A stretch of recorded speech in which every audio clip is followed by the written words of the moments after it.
Alright. Alright. Hi, everybody. We are going to play... ignore that. We are going to play Firewatch. Hopefully it's recording. I am jumping on the, wagon. Whatever. Anyways, and playing Firewatch because it is fun and I wanna play it because my four favorite YouTubers played it. Four favorite YouTubers played it. So shout out. I don't know if I'm allowed to shout out big YouTubers because I'm a tiny, not big.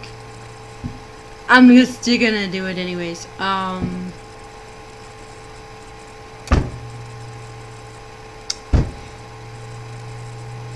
On with the show. Game. Before I make a fool of myself.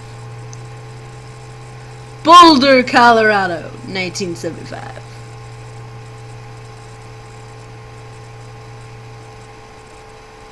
UC Julia.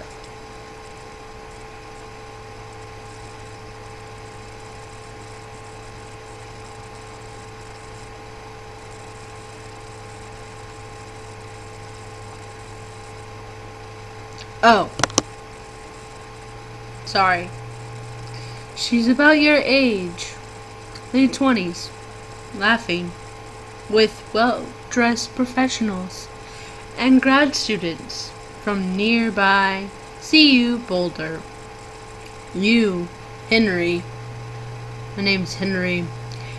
Are out drinking with your pals. You approach her. I approach her. Okay. You are drunk.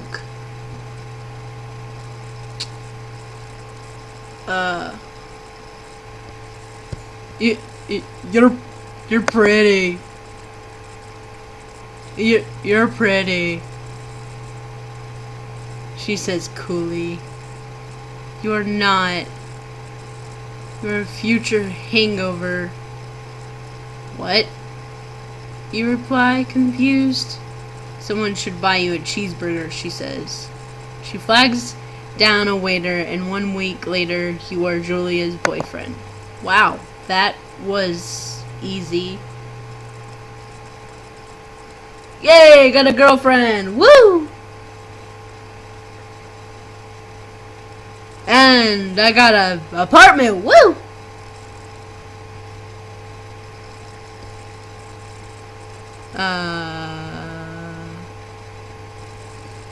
To use objects.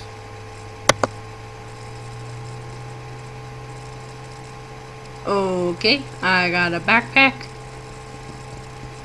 And I'm going. Why am I going?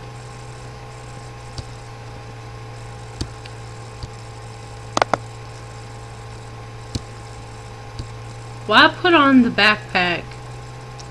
Just to put the backpack in the... Hold on. There we go.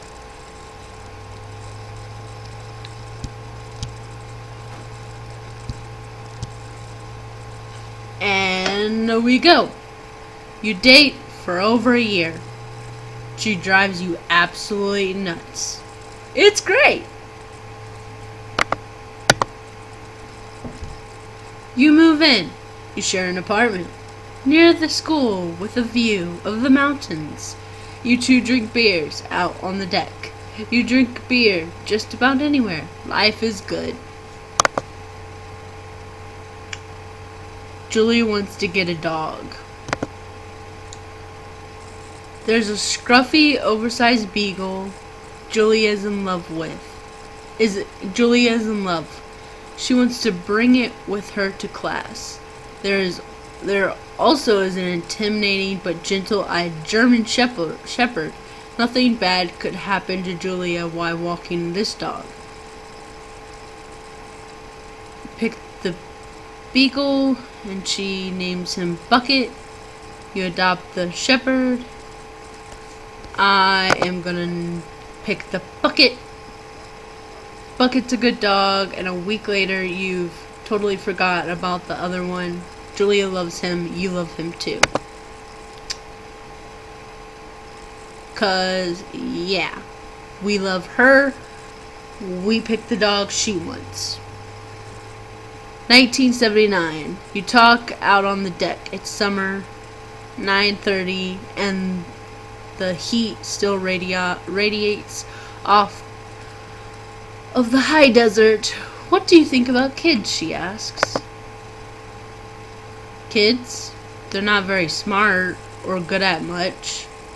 I'm saying if you and I have a couple little idiots. That would be pretty good. In that case, we probably should get married. Yeah, I would like that, you say. These kids are going to be pretty screwed up enough if it's probably for the best that their parents are hitched. You say she's probably absolutely right.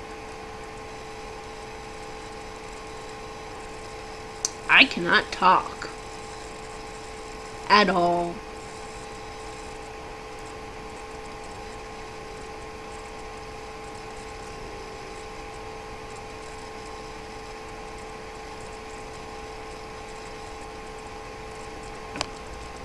Alrighty then. Do I need to get my backpack, or do I already got my backpack? Okay, I think I already got my backpack. Look at this beautiful view.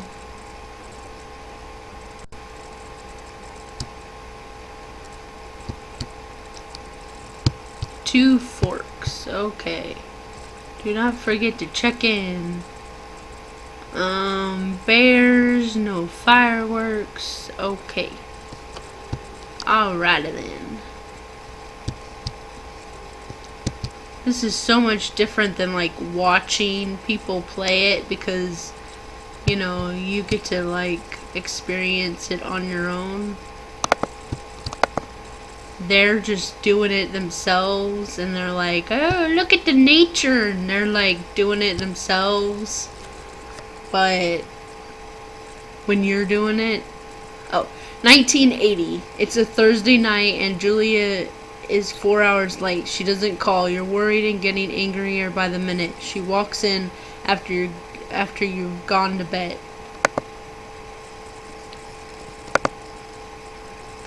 She's not quite drunk, but she's clearly been having a fun time. You fight when she gets between the sheets. You get mad. You ignore her. You get mad. You call her an inconsiderate bleep. You tell her to bleep yourself. She tells you to bleep yourself and to not be such a baby. You call her selfish. She knows you mean it, and it hurts her feelings. Julie still likes to draw. She draws plants from her research. She draws all the places you go. She draws you. You pose and flex like He-Man. You look awesome. I ain't frolicking like a super whatever. I am short.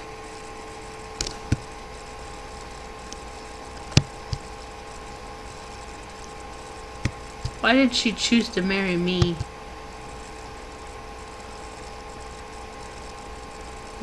Whatever.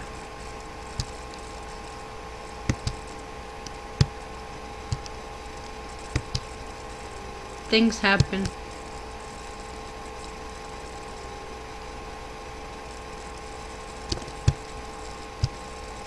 2 forks.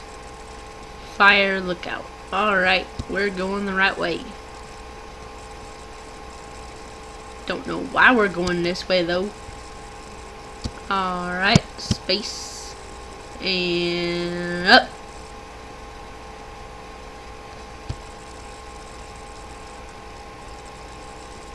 "1982. During the summers, you and Julia enjoy walking bucket at night." Okay. "There's a festival in town. It brings in folks from faraway places. One of them tries to mug you with a knife." "Oh, lovely."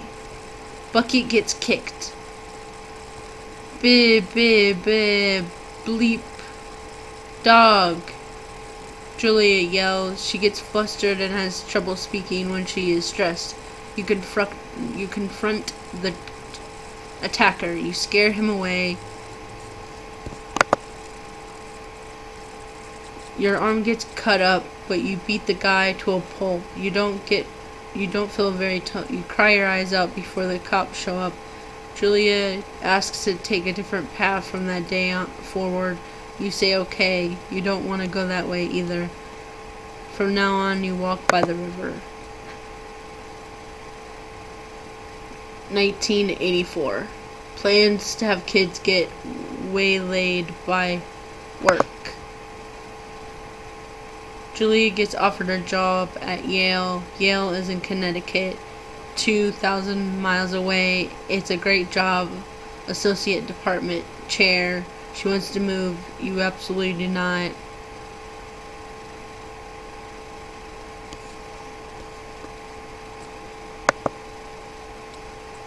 You ask her if she commute back and forth. You don't want her to move to Connecticut. She says that'll be hard, but she'll do it if you won't move. You tell her not to pass it. You tell her not to pass it up if she wants. She agrees. She flies back to Boulder 3 times each semester. Julia is sent home from Yale on paid leave after having an episode. She lost it on a colleague from borrowing books that were important to her research. She didn't remember that she had happily loaned them to him just 2 days prior. She was found crying in a stairwell. You say that maybe you guys should talk to someone about it. You make macaroni and drink. After seeing multiple doctors and having many tests, they are worried that Julia might be suffering from early onset dementia. She is 41. You both decide to keep it a secret for now. And the music got all sad and stuff. I'ma go cry. I'm all sad and stuff.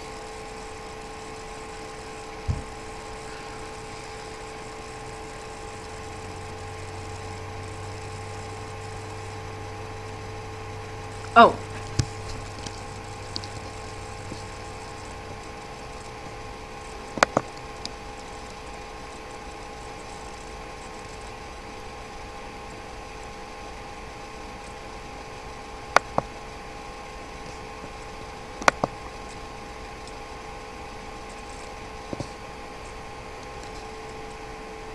Puckett is getting older.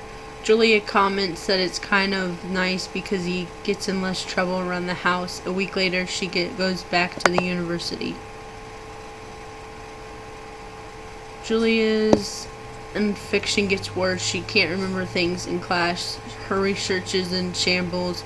She drives her car. Sorry. She drives her car to the next town over for no particular reason. She has to be brought home by the police. She's devastated. She is sent home on permanent medical leave. Some days you get to the Julia who calls you a dope and your unborn children little idiots. Other days you get a stranger. She pulls you into bed to make love. After 5 minutes, she goes into a panic, believing her dad is at the door. You tell her family that they are crushed and begin to make trips to and from their home in Australia to visit her. For a while, your friends come by with little things to brighten the day. She gets worse.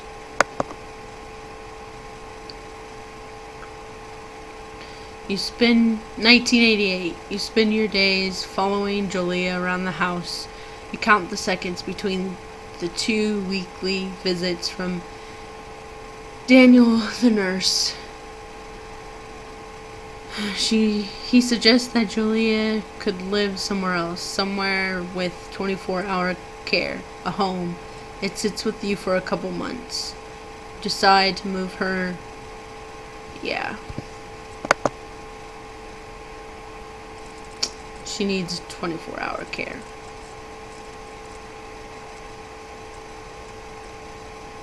I can't take care of her.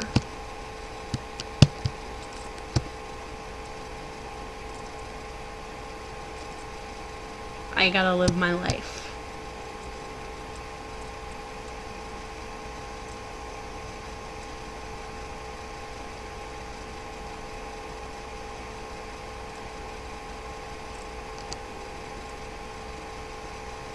This game just got dark.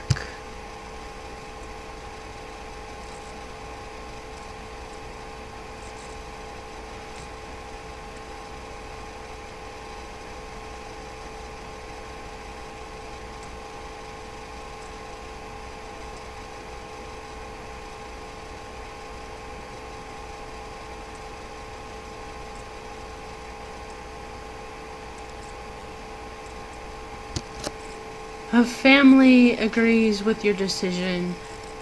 You find a fantastic place in Boulder and move her there. You see her every day, then every other day.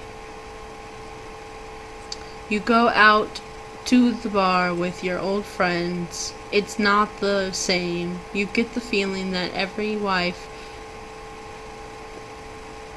tells her husband, if you ever put me in a home like Henry did, I will cut your balls off. You slowly decide to not see your old friends that much.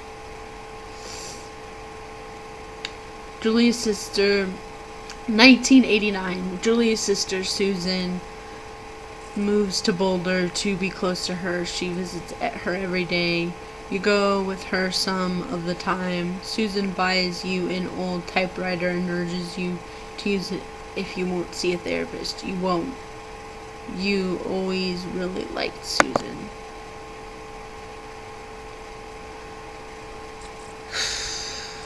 Months go by. Bucket dies. Julie doesn't remember him when you tell her. Sometimes it takes her a minute to lock in on you. In the back of your mind, you believe it's because you see her less and less, and seeing her less and less makes her forget you more. You think summer's coming, and you see an ad in the paper for a job. You take it.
crap, sorry.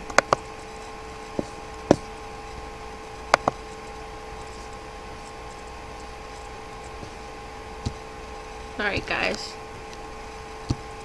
It keeps on happening.